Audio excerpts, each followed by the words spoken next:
I wish you'd disappear from my life. Trevor's voice cut through the clinking glasses, freezing the air at his 35th birthday celebration. Imani, radiant in her ruby-red gown, stood shattered as her husband of 8 years revealed his affair with his young secretary, Brittany.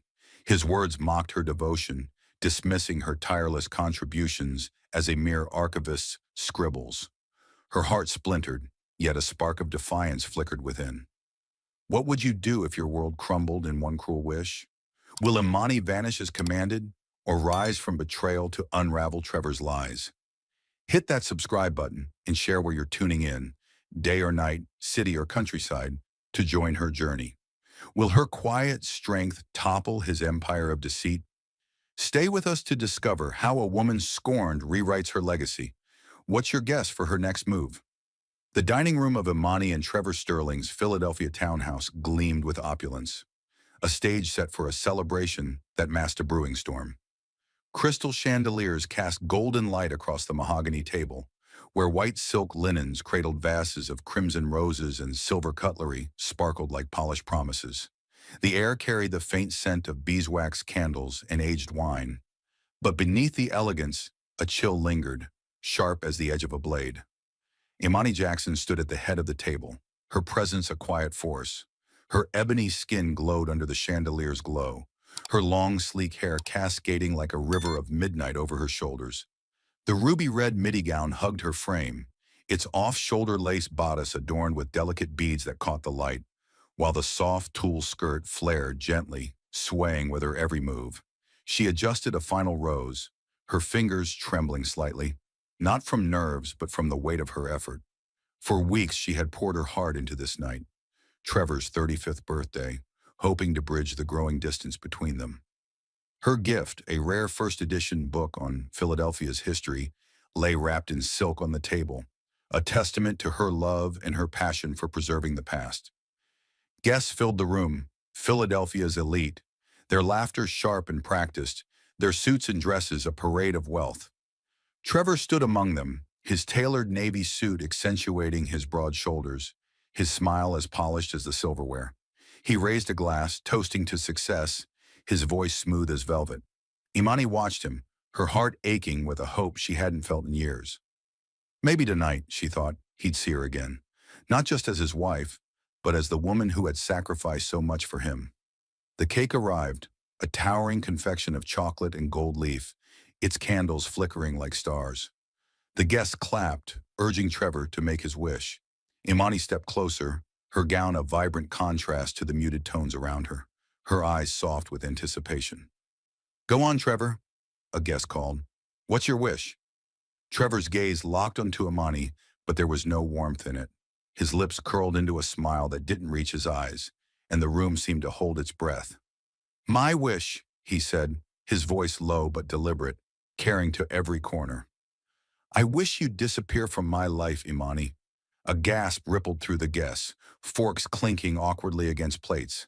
He leaned forward, blowing out the candles with a slow, deliberate breath, then straightened, his eyes never leaving hers. "I'm done with you. Brittany, my secretary, she's the future. Young, vibrant, part of my world. You're just an archivist clinging to dusty papers." The words sliced through Imani, each one a betrayal sharper than the last.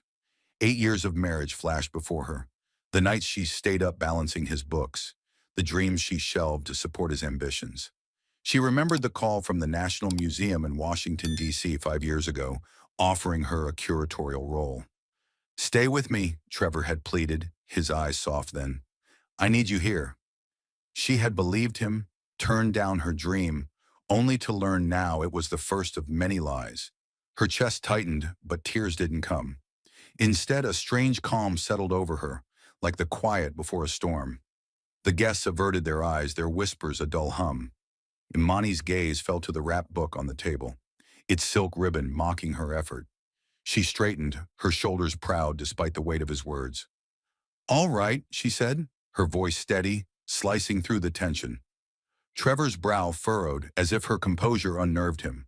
Without another word, she turned and glided toward the staircase, the tulle of her gown whispering against the polished floor. The guests parted, their murmurs trailing her like shadows. Upstairs in the bedroom they once shared, Imani moved with purpose. She didn't reach for dresses or jewelry. Instead, she opened a locked drawer, pulling out her journals, their pages filled with her thoughts and dreams.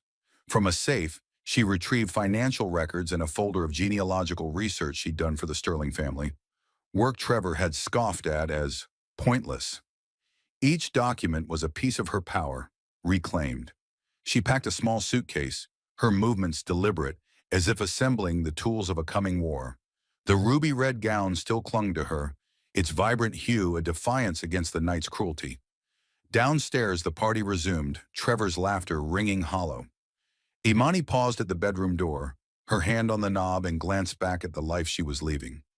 A memory flickered, her younger self, hopeful, standing beside Trevor at their wedding. That woman was gone. She descended the stairs, suitcase in hand, and crossed the foyer. Trevor caught sight of her from the dining room, his laughter faltering.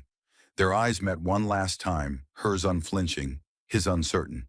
The front door opened to the crisp Philadelphia night, the city's lights glinting like distant promises. Imani stepped out, the ruby gown catching the streetlight's glow, a flame against the darkness.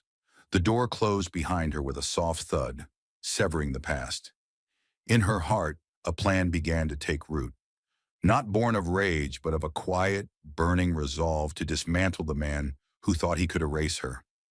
Imani's footsteps echoed on the rain-slicked pavement, the Philadelphia night swallowing the last embers of her ruby-red gown. Her suitcase wheels rattled softly, a steady rhythm against the city's hum, as she moved through streets that felt both familiar and alien. The weight of Trevor's words, "I wish you'd disappear," clung to her, but so did the fire in her chest, a resolve that burned brighter with each step. She didn't look back at the townhouse. Her destination was clear, Maya's apartment, a sanctuary where she could breathe again. Maya's building loomed ahead, a modest brick structure tucked between towering high-rises. Imani climbed the narrow staircase, her gown brushing the worn steps, and knocked softly. The door swung open, revealing Maya's warm brown eyes, wide with concern.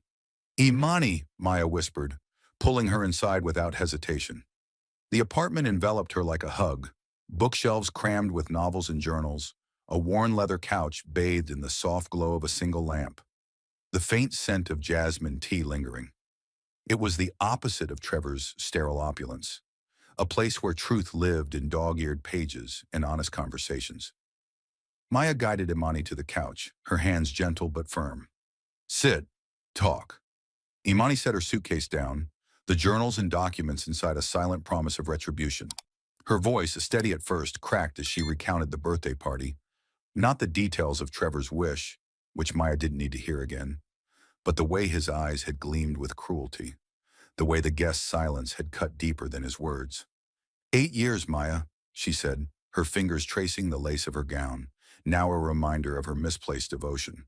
"I gave him everything, my time, my dreams, and he called my work dusty papers." Maya's jaw tightened, her journalist's instincts flaring. She poured tea, the steam curling between them, and leaned forward. "He's a fool, Imani, but fools like Trevor build their empires on lies, and lies always crumble." Her voice was sharp, honed by years of chasing truth. "You're not just an archivist, you're a keeper of stories, of history." He mocked that. "So use it. Make him choke on those dusty papers." Imani's eyes flickered, the spark of defiance from the townhouse reigniting. She thought of the folder in her suitcase, filled with genealogical notes she'd compiled for the Sterlings, work Trevor had dismissed as trivial. "His family's legacy," she murmured. "He's obsessed with it. The noble Sterling lineage, he calls it. What if it's not what he claims?" Maya's lips curved into a knowing smile. "Now you're thinking like a hunter. If his legacy's a lie, you've got the skills to expose it. Dig into the archives, Imani. Find the cracks in his story." She paused, her gaze softening. "But first you need rest. You're not alone in this." Imani nodded, the weight of the night settling into her bones. Maya led her to a spare room, a cozy nook with a quilt-covered bed and a window overlooking the city's twinkling lights.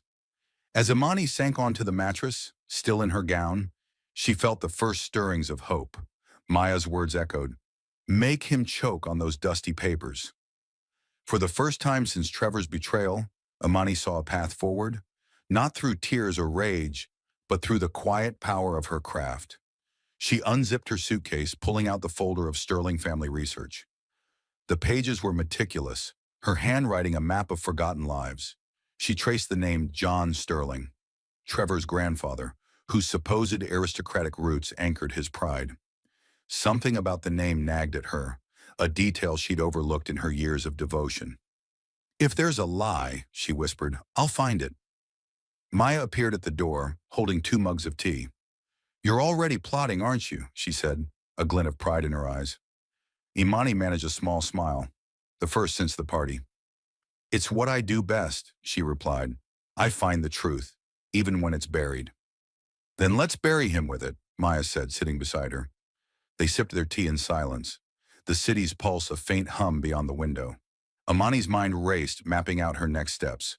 The city archives, old newspapers, genealogical records.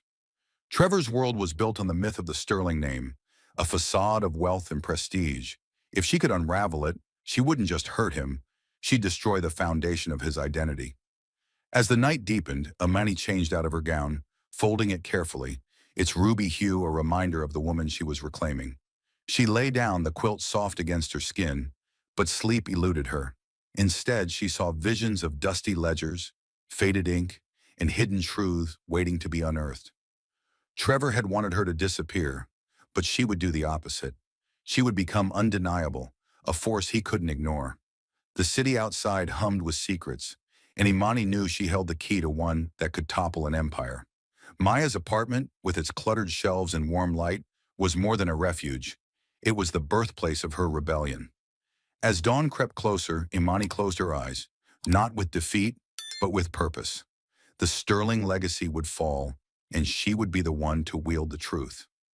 The morning light filtered through the high windows of Philadelphia's city archives, casting long shadows across rows of steel shelves. Dust motes danced in the beams, settling on ancient ledgers and yellowed newspapers. Imani sat at a worn oak table, her sleek black hair pulled into a tight bun, a stark contrast to the ruby-red gown now folded away in Maya's apartment. Her fingers, steady but relentless, flipped through brittle pages, each one a whisper of the past. The air smelled of old paper and time, a scent that grounded her, pulling her back to the woman she was before Trevor's world consumed her. She hadn't slept much. The echo of Maya's words, "Make him choke on those dusty papers," fueling her through the night. Her suitcase, tucked beside her, held the Sterling family folder, its pages a map to Trevor's pride. She'd come here to unravel his myth of a noble lineage, to find the lie beneath his polished Sterling name. But the archives were a labyrinth, and the truth was elusive.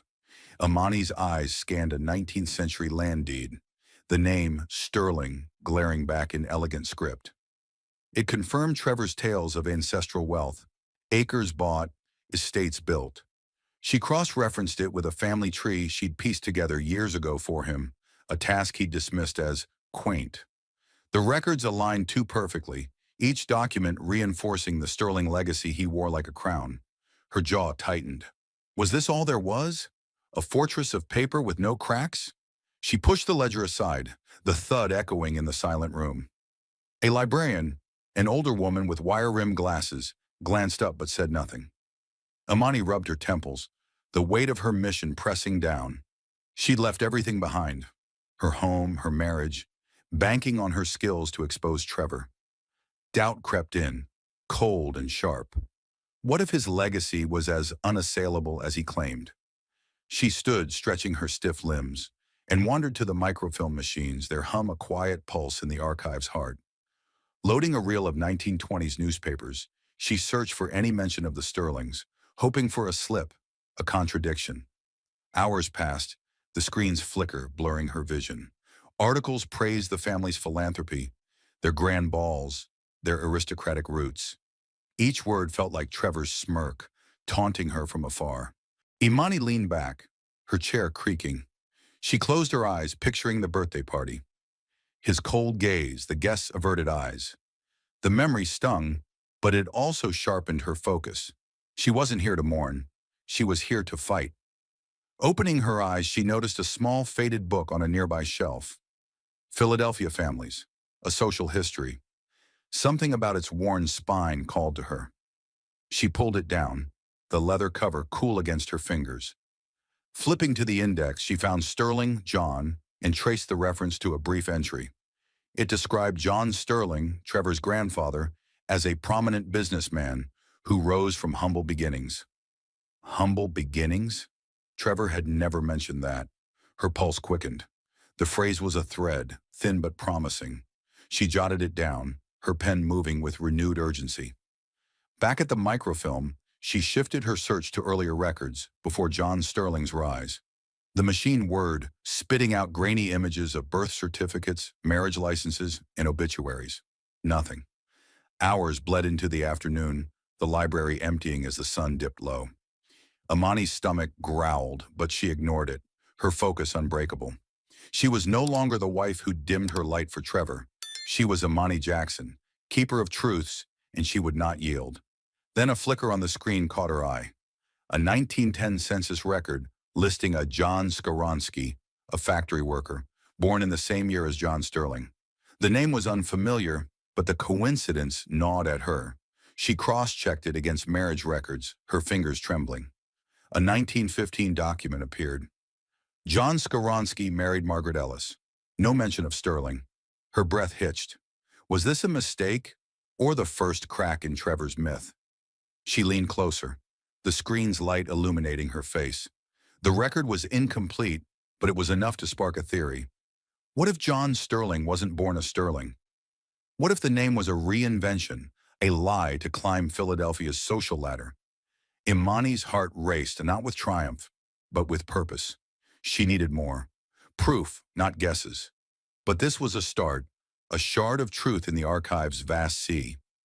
As the librarian announced closing time, Imani gathered her notes, her exhaustion tempered by a quiet thrill. She stepped into the evening, the city's lights winking like allies. The Sterling legacy wasn't impregnable. It was fragile, built on secrets she was born to uncover. Maya's words echoed again, a mantra now. Bury him with the truth. Imani clutched her notebook, the weight of her resolve heavier than any ledger. Tomorrow she'd return, armed with the archive's silence was a living thing, wrapping Imani in its embrace as she hunched over the microfilm machine, its faint hum her only companion. The dim glow of the screen illuminated her face, her sleek hair tucked tightly behind her ears, a stark contrast to the loose waves of that fateful night in her ruby-red gown. Her eyes, sharp with focus, darted across grainy images of century-old documents. Days had blurred into nights since she'd found the name Skoronsky in a census record, a tantalizing clue that refused to yield its full story. The air was thick with the musty scent of history, but to Imani, it was the fragrance of possibility. She'd exhausted the obvious trails. Land deeds, birth certificates, all reinforcing the Sterling myth Trevor wielded like a scepter. The name Skoronsky, a fleeting anomaly, gnawed at her. It didn't fit the polished narrative of aristocratic roots. She leaned back, her chair creaking, and rubbed her eyes, the weight of dead ends pressing against her resolve. But surrender wasn't in her blood. Not now, not after Trevor's betrayal had stripped her bare and left her to rebuild. Her thoughts drifted to Maya's apartment, where she'd left her suitcase in the folder of Sterling research. Maya's words echoed, "Bury him with the truth." Imani's fingers tightened around her pen. She'd been chasing men's names, John Sterling, his father, his grandfather. But history often buried its truths in the margins, in the lives of women overlooked. A new instinct sparked. She shifted her search to Margaret Ellis, the woman tied to John Skoronsky in that 1915 marriage record. The microfilm machine whirred as Imani loaded a new reel, this one a collection of local newspapers from the 1920s. Her heart thudded, a quiet rhythm of hope. She scanned obituaries, marriage announcements, anything that might mention Margaret. Hours passed, her back aching, her coffee long cold. The library's clock ticked toward closing, but she pressed on, driven by a hunger deeper than fatigue. Then a faint headline flickered on the screen. Mrs. Margaret Ellis Skoronsky, passed at 24. Imani's breath caught. She zoomed in, the text sharpening. The obituary, dated 1932, was brief, its ink faded but legible. Margaret, beloved wife of John Skoronsky, who later took the name John Sterling, died of illness on March 12th, survived by no children. The words hit like a thunderclap. John Skoronsky was John Sterling. Trevor's grandfather, the cornerstone of his noble lineage, had reinvented himself, shedding a humble name for one dripping with prestige. The Sterling legacy was a lie, built on a deliberate erasure. Her hands trembled as she printed the obituary, the machine's clatter a triumphant anthem. She traced the words with her finger, as if touching Margaret's forgotten life. Like Imani, Margaret had been sidelined, her story buried to prop up a man's ambition. A pang of kinship stirred in Imani's chest, not anger, but a quiet resolve to honor the truth for both of them. She gathered more evidence, her movements swift but precise. A 1918 factory payroll listed John Skoronsky as a laborer, far from the aristocrat Trevor claimed. A 1935 court document recorded the legal name, changed to Sterling, citing business interests. Each piece fit like a mosaic, revealing a calculated climb up Philadelphia's social ladder. Imani's notebook filled with annotations, her handwriting a testament to her skill, honed over years Trevor had dismissed as trivial. The librarian's voice broke her focus. Closing in 10 minutes. Imani nodded, stacking her printouts. She felt no urge to gloat, no rush of vengeance. Instead, a calm certainty settled in her bones. This was her power, unearthing truths others sought to bury. She imagined Trevor's face, his smug certainty, and knew this discovery was only the beginning. The Sterling name was a house of cards, and she held the wind. As she stepped into the evening, the city's chill kissed her skin. She clutched her notebook, its pages heavy with secrets. The lights of Philadelphia glittered, each one a witness to her awakening. She thought of Maya, waiting with tea and sharp wit, ready to help her sharpen this truth into a blade. But first she needed more, irrefutable proof to ensure Trevor's world collapsed under its weight. Imani's mind erased as she walked, plotting her next move. The archives held more secrets, and she'd return at dawn, chasing every thread. Marriage records, property transfers, anything to solidify her case. Trevor had wanted her to disappear, but she was becoming something far more dangerous, undeniable. The name Skoronsky was her first strike, a crack in his foundation. She wouldn't stop until the entire facade crumbled. Her steps quickened, the city's pulse matching her own. The truth was her weapon, and she wielded it with the precision of a surgeon. Trevor's legacy was a lie, but hers was just beginning to take shape. In the quiet of the night, Imani felt Margaret's shadow beside her, a silent ally in a fight for justice that transcended time. The archives would yield their secrets, and Imani would be there to claim them, one forgotten name at a time. Imani's hands moved with surgical precision, arranging documents on Maya's cluttered dining table. The faint scent of jasmine tea lingered, a reminder of the haven that had steadied her resolve. Her notebook lay open, the name Skoronsky scrawled across it like a battle cry. She'd spent days since her discovery in the archives, chasing every lead, birth certificates, marriage records, faded photographs, each piece a shard of truth to pierce Trevor's carefully crafted Sterling myth.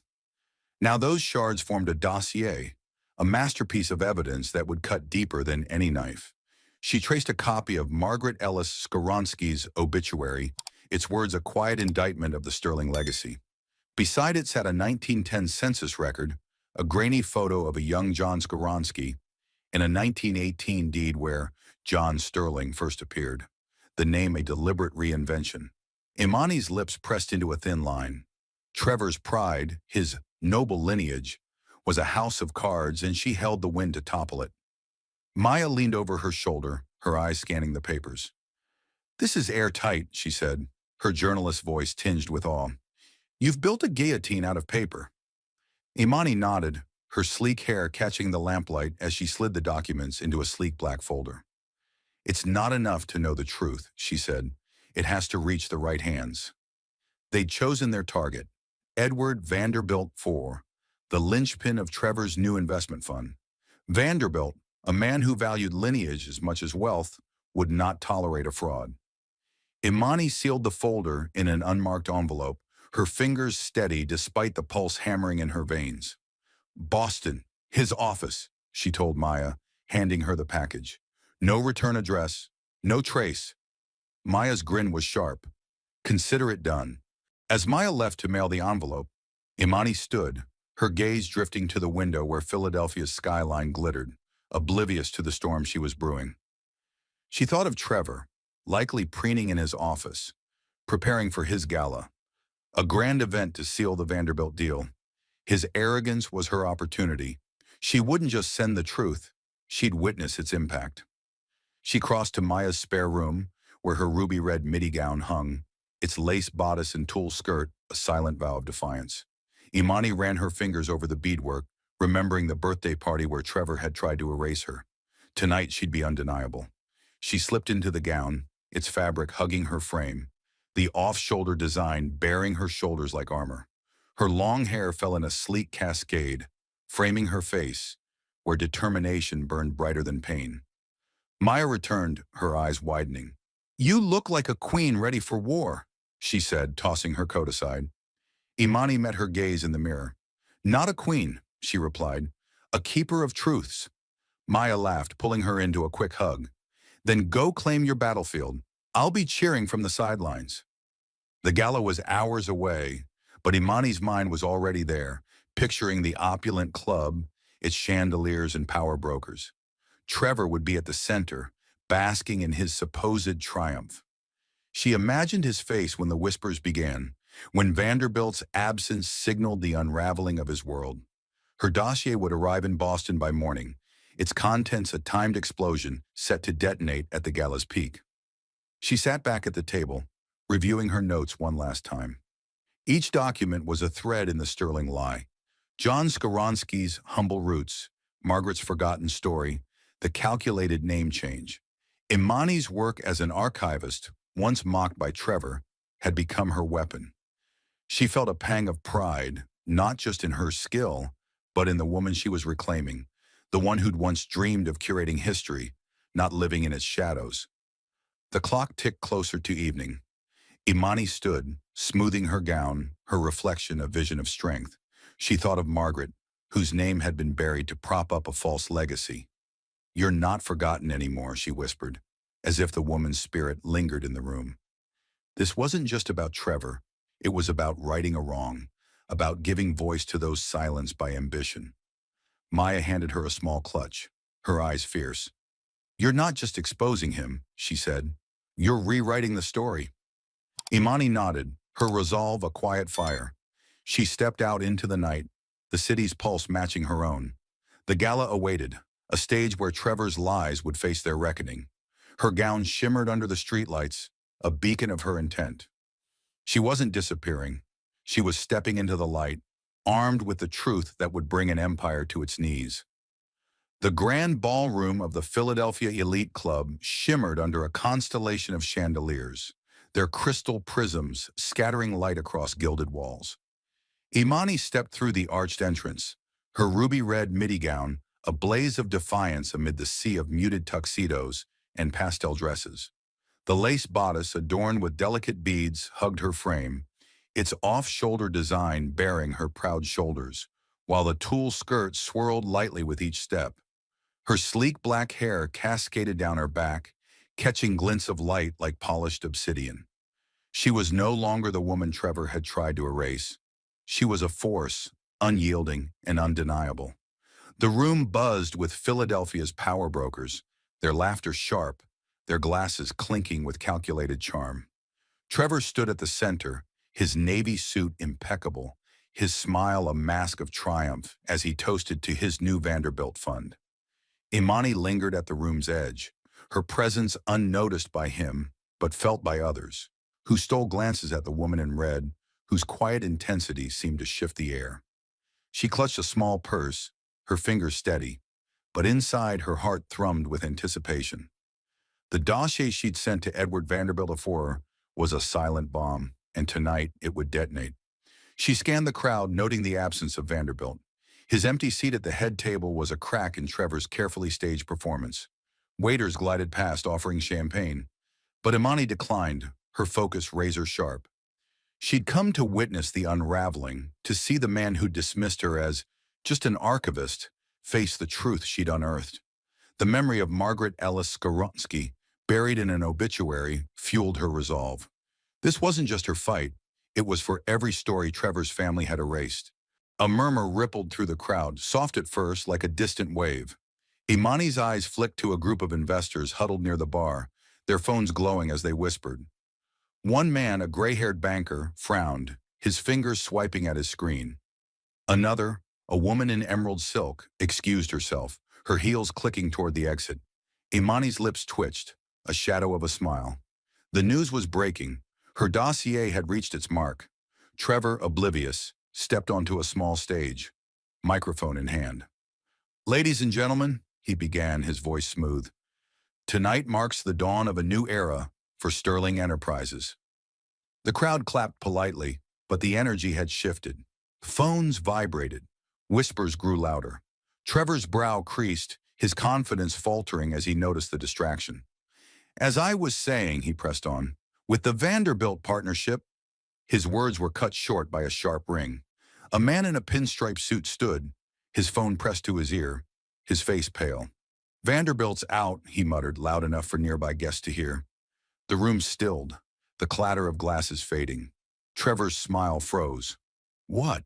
he said, his voice tight, the microphone amplifying his unease. The murmurs became a storm. Guests checked their phones, headlines flashing, "Sterling legacy built on lies, Skowronski roots revealed." Imani stood motionless, her ruby gown a beacon in the chaos. The article, seated by her dossier, detailed John Skowronski's humble origins, his name change, and the fabricated Sterling lineage. Investors turned away, their faces a mix of shock and disdain. Trevor's empire, built on a myth, was crumbling. He scanned the room, desperation creeping into his eyes. Then through the crowd, his gaze locked onto Imani. Time seemed to pause, the noise fading to a dull roar. Her eyes, steady and unyielding, met his. No words passed between them, but the weight of her truth hung in the air. She was no ghost, no forgotten wife. She was the architect of his ruin. Trevor's face paled, sweat beading on his forehead as he realized the source of the leak. His mouth opened, but no sound came. Imani held his gaze a moment longer, her expression calm, almost serene. She didn't need to speak. Her presence was her victory. The ruby gown, once a symbol of her devotion, now declared her power. She turned, her tulle skirt brushing the floor, and glided toward the exit. The crowd parted, their whispers trailing her like a chorus. Behind her, Trevor's voice cracked as he tried to salvage the moment, but it was futile.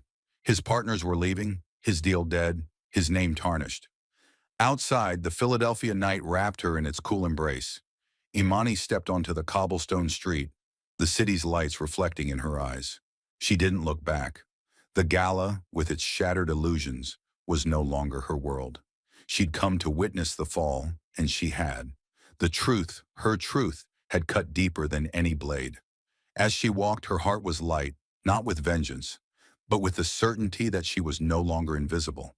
The Sterling name was ash, and from it she would rise. The lawyer's office was a stark contrast to the gala's glittering chaos, its muted gray walls and heavy oak furniture exuding a sterile calm. Imani sat across from Trevor at a polished conference table, her sleek black hair pulled into a low chignon. Her tailored black blazer a quiet assertion of control. The ruby-red gown was gone, replaced by understated elegance, but the fire in her eyes burned as fiercely as ever. Outside, Philadelphia's autumn wind rattled the windows, carrying the faint hum of a city indifferent to the wreckage of Trevor's empire. The news had spread like wildfire since the gala. Headlines screamed of the Sterling fraud, investors fled, and Sterling Enterprises teetered on collapse. Trevor's face, once smug, was now a mask of exhaustion, his eyes bloodshot, his suit rumpled. He sat hunched, avoiding Imani's gaze, his fingers drumming nervously on the table. The man who'd wished her gone was reduced to a shadow, his legacy ash in the wake of her truth. The lawyer, a gray-haired woman with a no-nonsense air, slid a stack of papers toward them. "The settlement terms," she said, her voice clipped. "Mrs. Sterling, you've requested full ownership of the Chestnut Street property, half the joint accounts, and no alimony. Mr. Sterling, you've agreed with one condition." She paused, glancing at Trevor. "Silence on any further family matters." Amani's lips twitched, not in a smile but in acknowledgement. She'd expected this, his desperate attempt to salvage what little dignity remained. The dossier she'd sent to Vanderbilt hadn't included everything. There were other secrets, offshore accounts, questionable deals, tucked in her notes, a final card she hadn't played. Trevor's condition was a plea, not a demand. He knew she held the power to bury him deeper. "I agree," Amani said, her voice steady, cutting through the room's tension. Trevor's head snapped up, his eyes meeting hers for the first time. They were hollow, stripped of the arrogance she'd once mistaken for charm. "You'll keep quiet?" he asked, his voice hoarse, almost pleading. Imani leaned forward, her gaze unwavering. "I don't need to destroy you further, Trevor. You've done that yourself." The lawyer cleared her throat, pushing the papers closer. Imani signed with deliberate strokes, each flourish a reclaiming of her freedom. Trevor's hand shook as he added his signature, the pen scratching like a confession. The room felt lighter, as if the weight of 8 years had lifted with the ink. Imani stood, smoothing her blazer, her posture a silent declaration of victory. Not over Trevor, but over the woman she'd been, the one who dimmed her light for him. She thought of the gala, of that moment when their eyes had locked across the crumbling chaos of his world. She hadn't needed words then, and she didn't need them now. The truth had spoken, louder than any shout. Trevor's empire was in ruins. Investors gone, deals canceled, his name a punchline in boardrooms. The Skowronski revelation had done more than humiliate him. It had stripped him bare, exposing the fragility of his pride. As she stepped toward the door, Trevor's voice stopped her. "Imani," he said, barely above a whisper. She turned, her expression unreadable. I didn't mean for it to end like this." His words hung, feeble and late.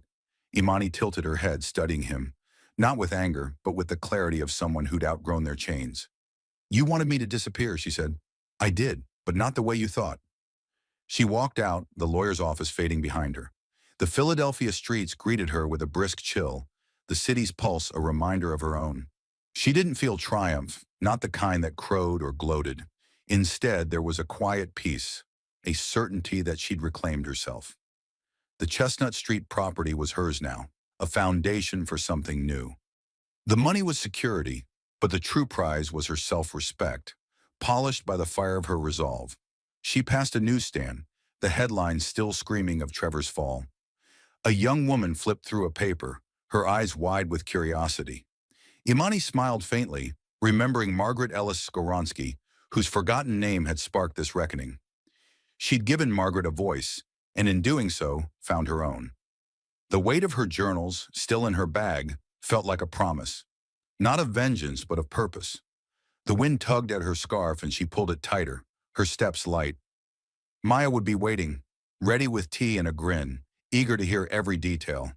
But Imani didn't need to relive the victory. It was enough to know she'd walked away whole, her heart no longer tethered to Trevor's lies.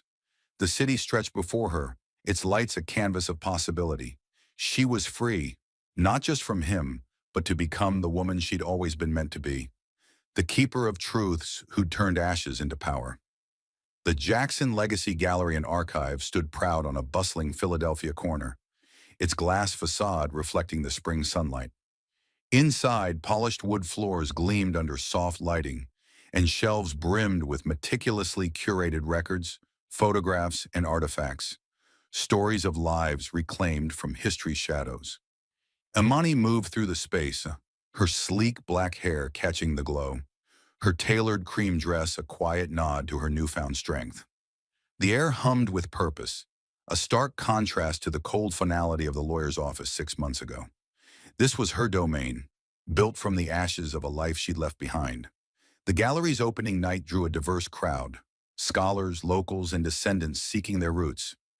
Imani greeted each guest with a warm smile, her voice steady as she shared the gallery's mission, to preserve the truths of those forgotten, especially within the African American community. The walls displayed faded letters, family trees, and sepia-toned photos, each a testament to her skill and heart. She paused by a framed obituary, Margaret Ellis Skowronski's, its presence a quiet tribute to the woman whose name had sparked her rebellion. Her phone buzzed in her pocket, a notification breaking her reverie. She glanced at it. An email from Trevor. The subject line read, "I'm sorry." Her thumb hovered over the screen, but she felt no pull to open it. The man who'd wished her gone was a ghost now. His empire crumbled, his name a footnote in the city's gossip. She deleted the message without reading it, her heart unburdened. Trevor no longer held space in her world. A young woman approached, her eyes bright with nervous hope. "Ms. Jackson, I'm Aisha," she said, clutching a worn photograph. "I heard you could help me find my family's history." Imani's smile deepened, sensing a story waiting to be told. "Let's see what we can uncover," she replied, guiding Aisha to a quiet corner where a table held archival tools, laptops, scanners, and stacks of records. Aisha's photograph showed a family in 19th century Georgia, their faces solemn but proud. "My great-great-grandmother," Aisha said, her voice trembling. "They were enslaved, but I don't know their names beyond her." Imani nodded, her fingers already moving to a database she'd built, cross-referencing plantation records and Freedmen's Bureau files. The work was familiar, a rhythm she'd honed in the archives, but now it carried a deeper purpose. She wasn't just exposing lies, she was restoring truths. As they sifted through documents, Imani found a ledger from 1866 listing a woman named Eliza, born into slavery, freed after the Civil War. Aisha's breath caught as Imani pointed to the name, then traced it to a marriage record, a child's birth, a thread leading to Aisha's photograph. "This is her," Imani said softly, handing Aisha the printout. "Eliza's story, your story, starts here." Aisha's eyes filled with tears, her fingers tracing the faded ink. "Thank you," she whispered, her voice thick. "I thought they were lost." Imani's heart swelled, not with pride, but with a quiet joy. Helping Aisha felt like honoring Margaret, herself, and every soul Trevor's world had overlooked. She thought of the birthday party, of his cruel wish, and how it had led her here, to a place where she gave voice to the silenced. The gallery wasn't just a building, it was her legacy, woven from the truth she'd fought for. Guests mingled around them, their chatter a warm hum. A historian praised Imani's meticulous displays. A grandmother clutched a newly traced family tree, her eyes glistening. Imani moved through the crowd, her cream dress a soft contrast to the ruby gown of that fateful gala night. That gown had been her armor. This dress was her peace. She paused by a window, the city's lights twinkling like stars, each one a story waiting to be told. Maya slipped through the crowd, her grin wide. "You did it," she said, pulling Imani into a hug. "This place, it's you." Imani laughed, the sound light and free. "It's us," she corrected. "You told me to bury him with the truth. I built this instead." Maya's eyes sparkled. "Better than a guillotine." As the night wound down, Imani stood alone in the gallery's heart, surrounded by the stories she'd preserved. The weight of Trevor's betrayal, once a crushing force, was gone, replaced by a certainty that she'd forged something enduring. She wasn't the woman who'd walked out of his life in a ruby gown. She was more. She was Imani Jackson, keeper of legacies, a woman who'd turned ashes into a beacon of truth. The city outside pulsed with life, its rhythm echoing her own. She dismantled a lie, not with vengeance, but with the quiet power of history. The Jackson Legacy Gallery would stand as proof that the forgotten could rise, that truth could rebuild what deceit had broken. Imani smiled, her reflection in the glass a vision of resilience. From the ashes of her past, she'd crafted a future, not just for herself, but for all who sought their place in the story. As Imani's story fades into the Philadelphia night, her triumph lingers, a testament to the power of truth over deceit. What did her journey stir in you? Did her quiet strength inspire, or did Trevor's fall spark debate? Share your thoughts, drop a comment, Tell us what moved you and let us know where you're listening from, whether it's a bustling city or a quiet corner, day or night. Your voice adds to this legacy. Thank you for walking this path with us, for letting Imani's fire light your own. Your support fuels these tales, and we're grateful for every moment you've spent here. Stay tuned for more stories of resilience and reckoning await. Until we meet again, keep seeking your truth and let it shine.